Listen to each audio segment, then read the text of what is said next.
Welcome to another edition of Headline Roundup. And my name is Ikoku Ichidozie Ikemba. And with me on set is Ijama Udumudu. Welcome to Headline Roundup.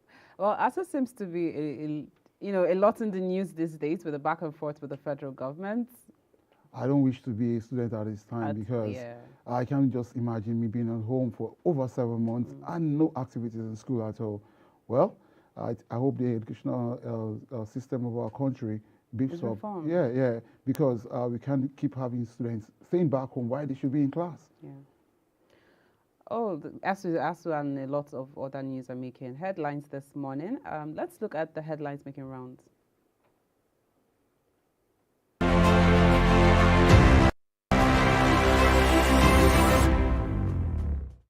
Atiku dissociates self from campaign groups raising funds for him.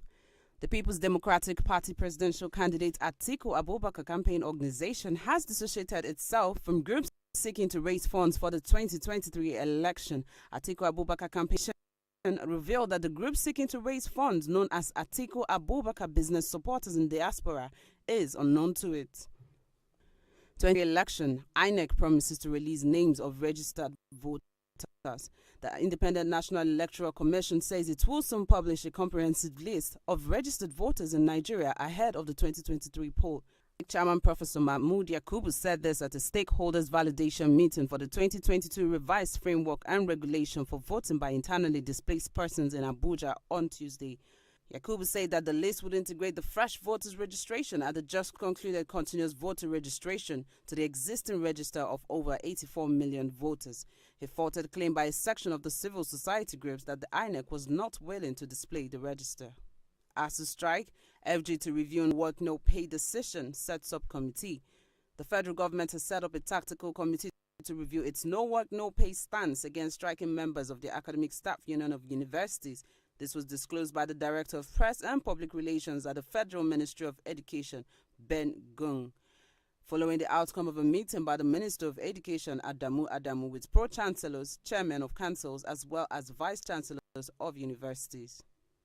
What it takes to manage Wike's frustration, Ogidi, ex-PDP vice-chairman, former national vice-chairman of the People's Democratic Party, PDP South-South, Emmanuel Ogidi, has said that Atiku Abubakar has all it takes to manage the issue with Governor Nyesom Wike, as the disappointment from losing the primaries was responsible for Wike's grievances.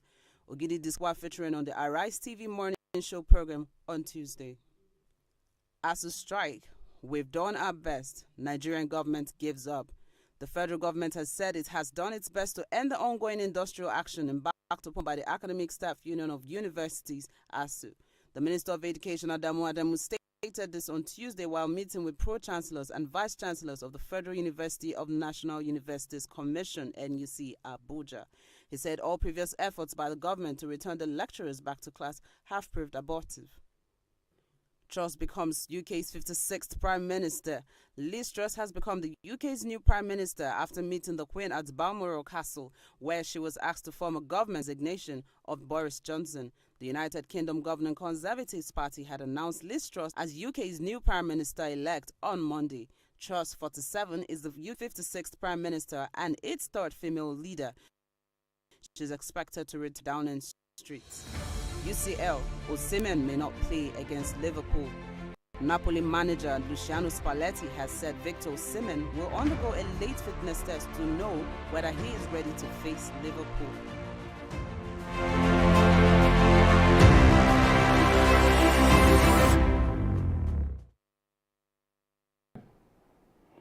So IG on the news we have Atiku dissociates himself from the foreign campaign funds.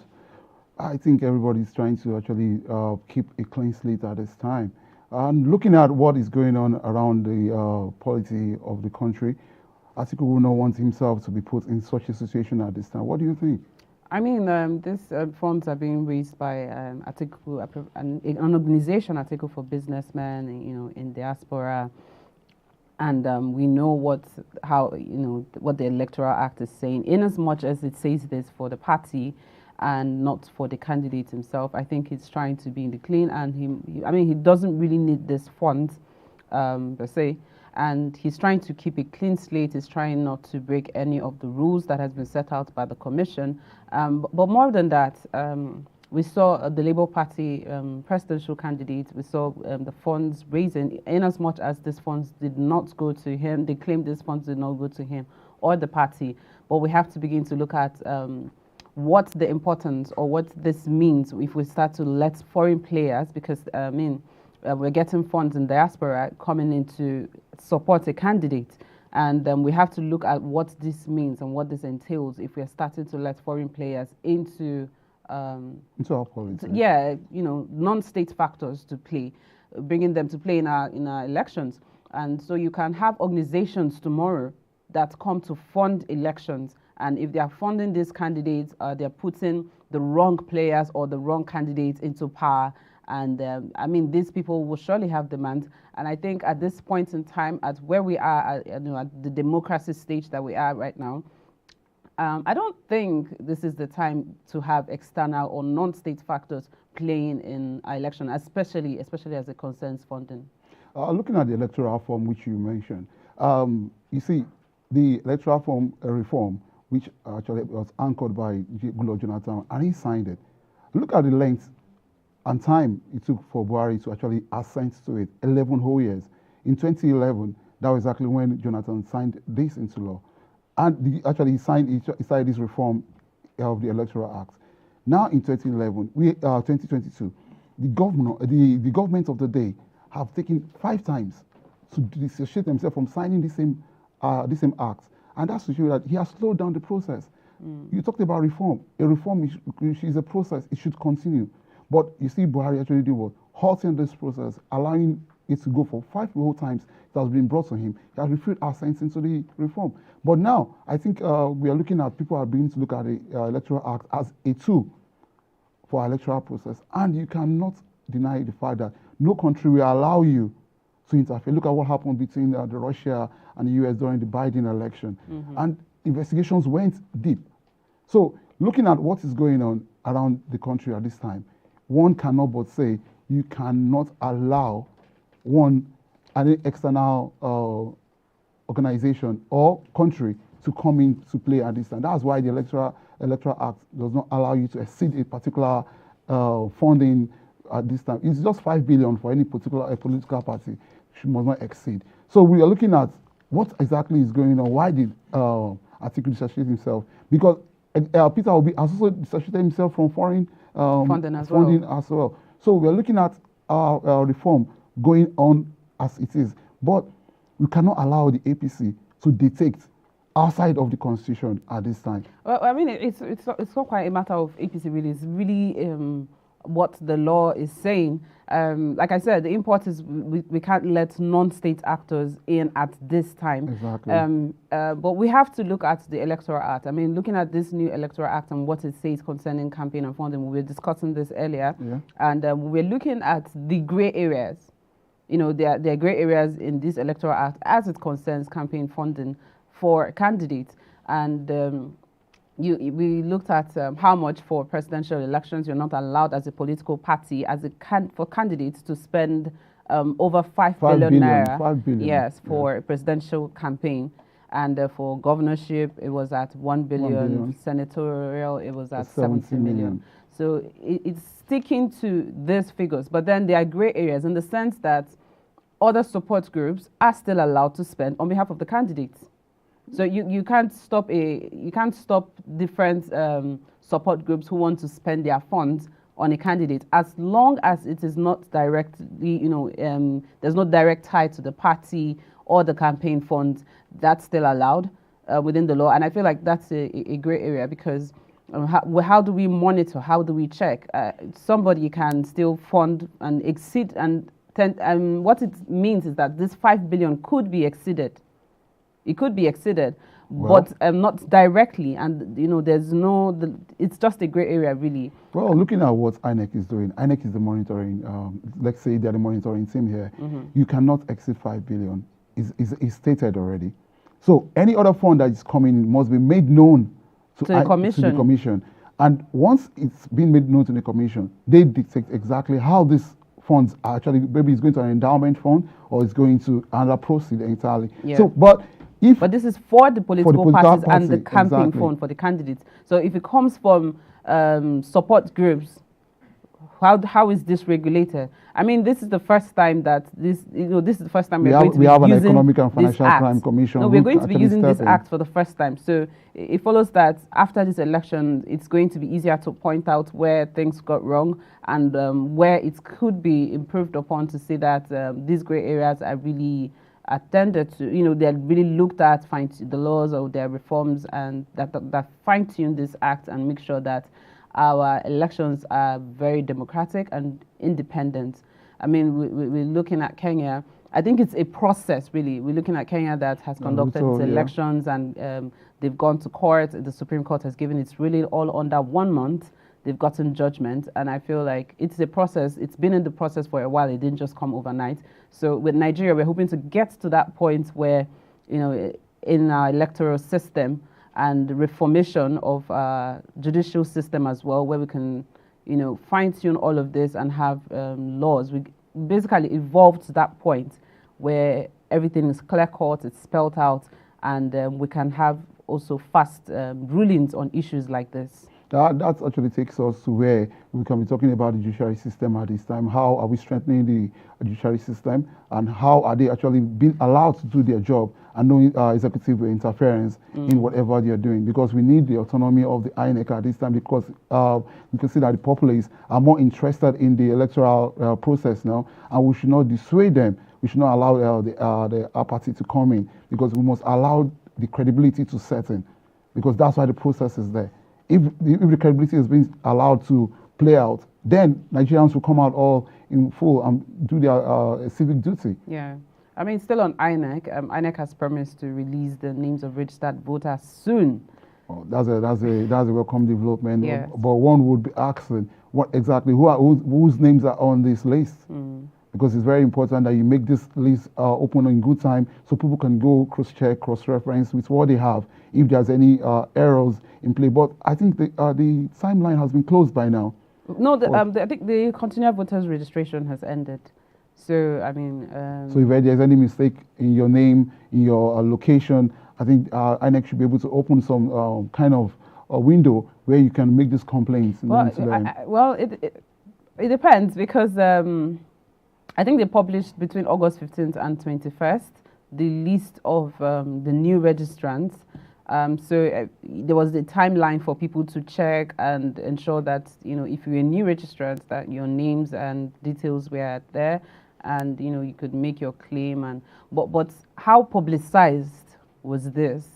Because these names are said to have been posted at local government area offices across the nation. And I don't think quite a lot of people have seen these names.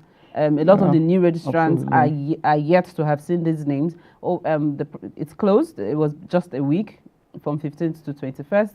And not a lot of people got to review this list or check if their names were published on this list. So I don't think enough was done in terms of making this, publicizing this. So you're looking at where INEC is actually doing more on information dissemination to the grassroots. Need to do more. Where people know exactly when and where to go check their names and make necessary complaints. But looking at what you're talking about, the local government areas, I think the local council should be more involved in this issue, because this is where the people will reside. This is where the people would come to vote. Because you cannot allow information not to reach your people, because you're looking at INEC. We should also be looking at what is happening at the local level also. So shouldn't that be for the National Orientation Agency to make sure that this information gets across to people at the grassroots? But then we're looking at it in that way. We're looking at the upgrades that have been made in JAM, for example, and I feel like they could replicate the same. The world is going digital. At this critical time, we should be going with it. INEC, I updated my information on the INEC portal, and I was given all the correspondence went to my mail. I was able to check my mail and see when it was approved and all of that. So I feel like they should have gone past, beyond just putting this information out there at the local government area offices. At the very least, text messages could be sent to all the new registrants, because you have their phone numbers, you have all of their details. They could have sent text messages across to everyone, informing them to either go to the local government areas offices to confirm their details, or send them a confirmation of these details. Well, this is where we should be encouraging interagency aligning and synergy because you cannot be an INEC body and you're not synergizing with the NCC, you're not synergizing with other agencies that could help your information to get out there, because now you're just doing this over normal mainstream media. But how many people are listening to the cable? This information needs to get to those who are using phones that are not even digital enough. So I hope that INEC improves on this. I hope they do, because a lot of Nigerians could be disenfranchised by this.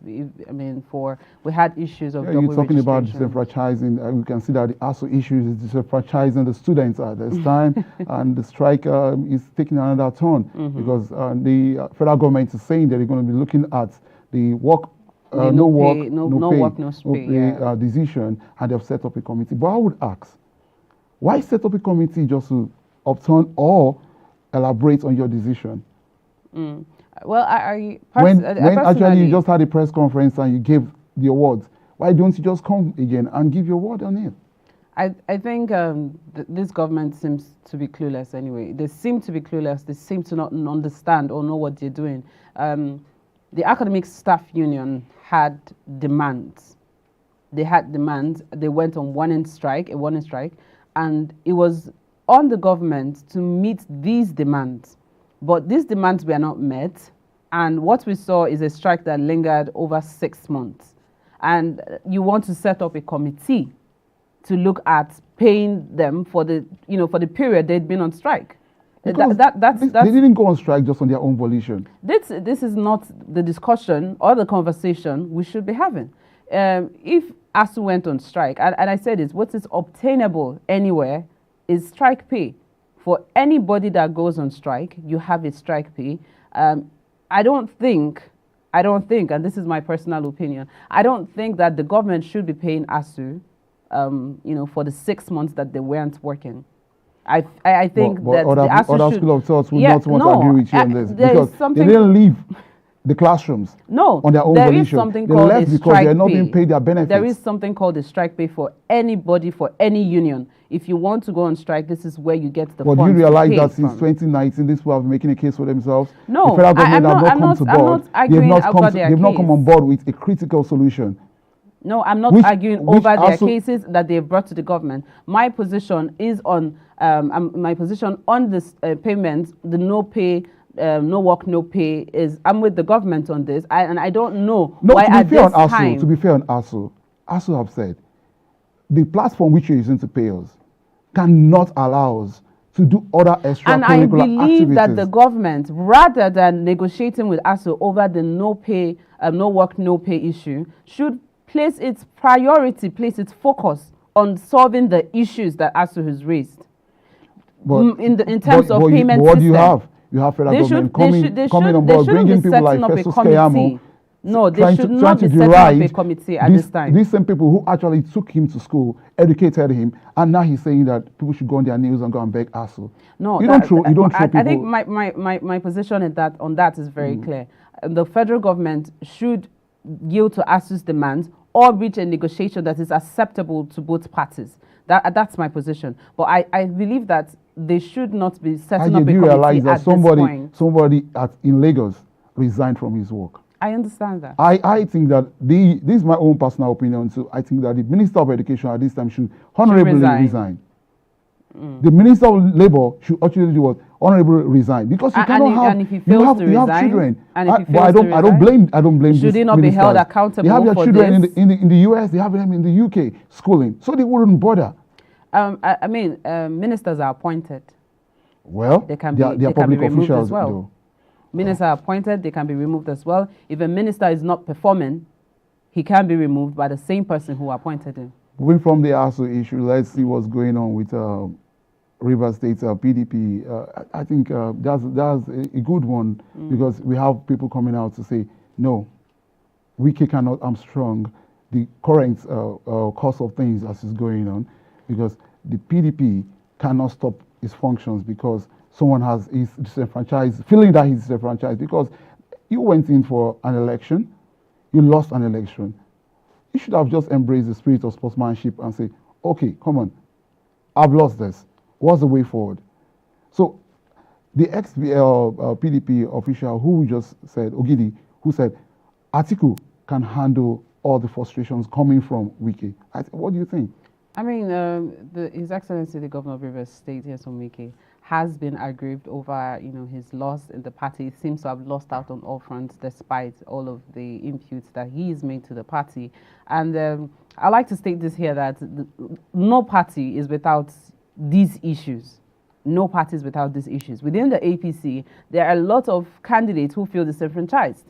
And we've seen what is happening within the APC. I mean, one of the presidential aspirants, Nicholas Felix, called for a meeting, and nobody turned up. And their grievances were that the APC presidential flag bearer did not carry them along, or does not carry them along. Most of them feel disenfranchised, even by the Muslim tickets. They are not happy within that party, and the divides, the cracks are starting to show. We've had a lot of their members defecting, to the PDP, and we see that in all of this, Atiku has lived up to his name. He's been a unifier. We saw him at the NBA with the LP presidential candidate Peter Obi. We saw that there was no problems or no issues between them. We saw that he's still serving as that unifying figure, that factor. He still has that, and he's trying to bring all the parties together. I like the fact that he's made effort, and he's constantly come out to stop people from making negative or derogatory comments concerning, over Wike. And he is we see it despite all the everybody meeting Wike, exactly. Yes, trying to get him on their own side. Wike has remained consistent, saying that he will work for the party, and he's a part of the party, and he will work for the party in 2023. It just goes to show you how much they believe in the candidate, and how much the candidate has held, the party together, how unifying he has been, not just for the party, but across the entire Nigeria. Yeah, making a case for unifier here. In London, at the London meeting, he met with Wike. He has sent his team. The Filtering Committee has gone to meet Wike. On work-on development, we have the PDP governorship candidates. Actually, yesterday, went ahead to meet in Rivers State to talk to Wike. So I think we have overflogged this issue. But because I don't think this time we should but I think Wike likes to be in the news. So well, I think the band issue should be the case. I think his grievances have been addressed. I think he's fine. But like you said, probably likes to be in the news. He enjoys the camera. Yes, he enjoys the spotlight. And the dancing is cool, though. We probably will bring it to the campaign during the campaign but season. I think Wike is very much a part of the People's Democratic Party. Come 2023, he's going to work for the party. Let's look forward to a very robust campaign season, though. Okay, so moving on, we still have ASU yet again. The federal government is saying that... We cannot but just leave ASU issue. The federal government is saying that they've done all that they could for ASU, and they're giving up. They've done all they could. They are the mediators there. They are the ones supposed to pay ASU their benefits. You cannot just tell us you've done all you can do. When it comes to headers issues, you step in. You pay them about 8.65 billion to just calm down. So how much are these people asking for? How much is the benefit? And looking at it, that it's coming from it's not even more than 2019. This is a backlog of benefits that should have been paid to them. So I don't see why the federal government will say they have done enough. Because let's quickly look at that. Say governance is on holiday. Let's quickly look at that. ASU has been on strike for over 6 months, as we know. And the government is saying that they've done its best. The Minister of Education is saying that we've done our best. What exactly has this government done since the beginning of this strike? If the federal government and those stakeholders are saying they have done enough, they should leave. No, what are they should just resign. We want to actually because look we cannot at have students things at home and you see you've done enough. But what have they done? They've done nothing. I mean, they've had we series had of guests meetings, coming here telling us exactly that ASU are coming to the discussion table. Let's dialogue. Let's say this. But what you're bringing to the table is what? No work, no pay. Okay, let's look at this. Because I really want to understand. When they say they've done their best, what exactly have they done? Because they've held series of meetings, and these meetings have been held with the Minister of Labour, not the Minister of Education. So, and when they say this, understand exactly how this process actually has started from. We have ASU calling for a strike, a warning strike. They were called for a meeting. The mediators were who? The Labour Ministry, who actually interfacing for the federal government. We have the Labour and the Minister of Education, but they were not at this meeting. You are in charge. We have a minister in Egypt resigning because he could not deliver. Once you come to the discussing table and you have nothing to offer, then you vacate the office. We should begin to adopt this kind of mentality. Once you have nothing to offer at a place, you leave and probably go and learn how to deliver on your mandate, because you are in a place where you should actually be anchoring development. And what do you have? You have students back at home. You have teachers who are supposed to be teaching these people suffering. They also have children who are depending on them.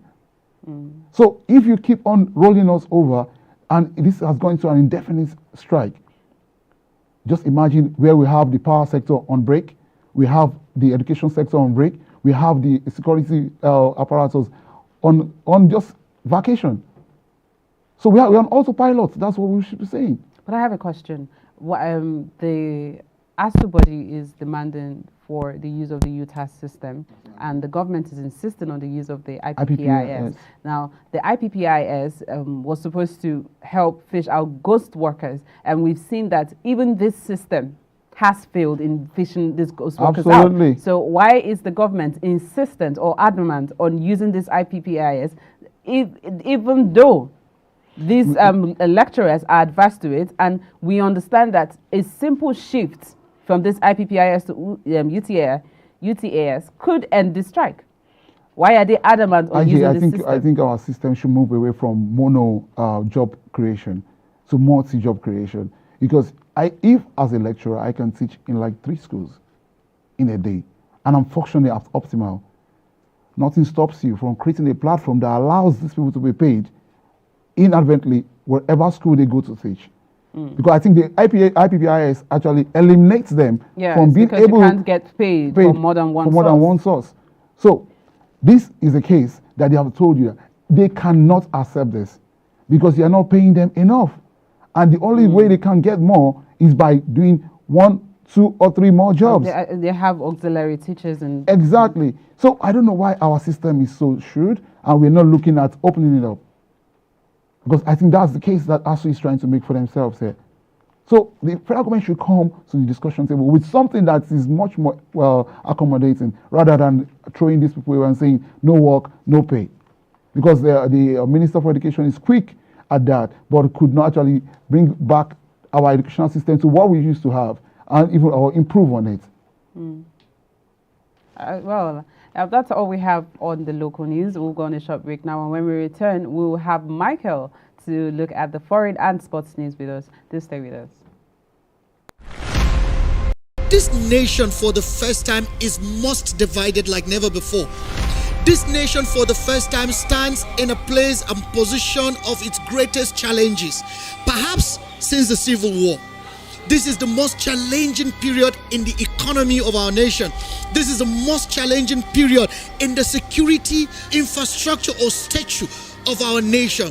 This is the most challenging situation in almost every facet of the unity of this nation. And there is no one man, as far as the current permutation, the current arrangement is concerned, that is most positioned to salvage and to save the situation like Atiku Abubakar. I'll tell you the truth, we all know the presidential aspirants that are out there. By experience, Atiku is far and above every one of them. He has been an elected governor, he has been a vice president for 8 years, and so many other experiences that he's bringing to board. None of them can boast of that experience. None of them possesses that kind of experience coming into this election. He is the one man who has told us he will unify this country, and we've seen his antecedents. He has friends across the length and breadth of this country like none of those presidential aspirants do. He is a man who has connected well with every Nigerian. He's not a bigot. He's not a tribalist. He's a man who knows nobody after your creed or tribe. He's a man who knows you as a Nigerian. Atiku is a nationalist. Atiku is a patriot. This is the truth of the matter. This is the kind of man that the People's Democratic Party, the PDP, is presenting to Nigerians. And I can assure you, come 2023, Nigerians will live to celebrate. Nigerians will live to be happy with themselves that a man has come to save Nigeria, that Atiku Abubakar has come to save Nigeria, because that has been in the core of his heart. That has been his heart cry for all these decades, for all these years that he has sought to be the president of this country. And I assure you, he will unite warring factions of this country. He will bring about the security of this country. He will bring about the economic development of this nation, and all Nigerians will be proud. Today, Nigeria has become a laughing stock in the scheme of things, and even on the African continent. We used to be the giant of Africa. We used to be the leader of Africa. But all of a sudden, we've become the laughing stock of Africa. Atiku will change that narrative. Atiku will change that story. Atiku is the best man. He is the right man. He is the man positioned to take this nation to its glory land. As one, we can get it done. Back on the show, and Mike Pepper is here. I'll have foreign news and the sports. Yeah. Are we looking at Liz Truss? Yeah, we spoke a bit about it yesterday. Yeah. She's officially taking over the office of Prime Minister. Prime Minister of England. Yeah. She's 47, former Liberal Democrat, was against the monarchy. Then all of a sudden she did the full 180, became a conservative, and now she's pro-monarchy. We wish her the best, and I think this might be something. I mean, this is a win for women. I like that women are she's actually the third female leader in the UK. So I mean, it's nice that women are really stepping up to are breaking new grounds. They're doing a lot. At this time, we need more of that. We need positive affirmations for women. And I mean, yesterday as well, the first female Chief Justice was sworn in Adamawa State, His Excellency's state. So I mean, that's. I think women are on the news a lot these days. They are doing more, and it's very, very impressive. We're happy.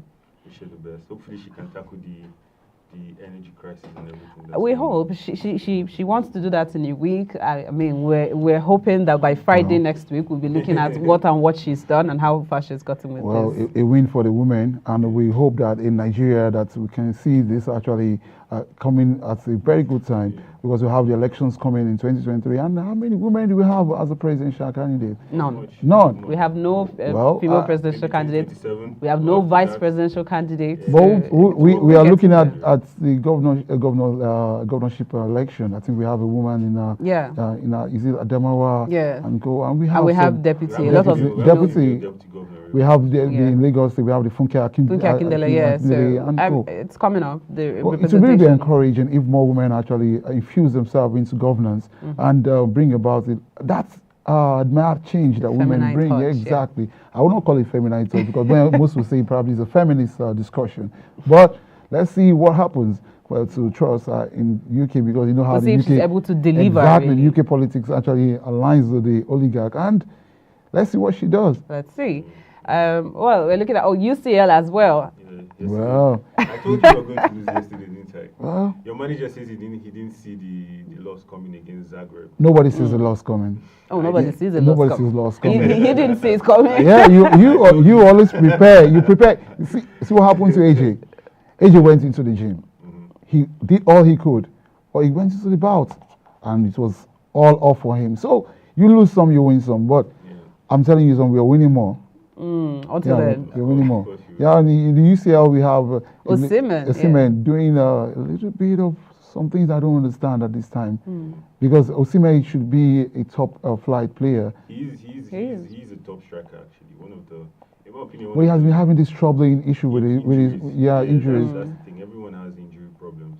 I remember a couple of weeks ago when there were rumors about Ronaldo moving to Napoli. It was going to be a swap deal.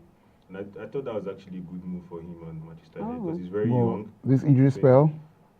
That's it. Every I think the only player to not have injury so far is Iñaki Williams. And that's a good fit from him. But injuries are part. They're part of the game. Yeah.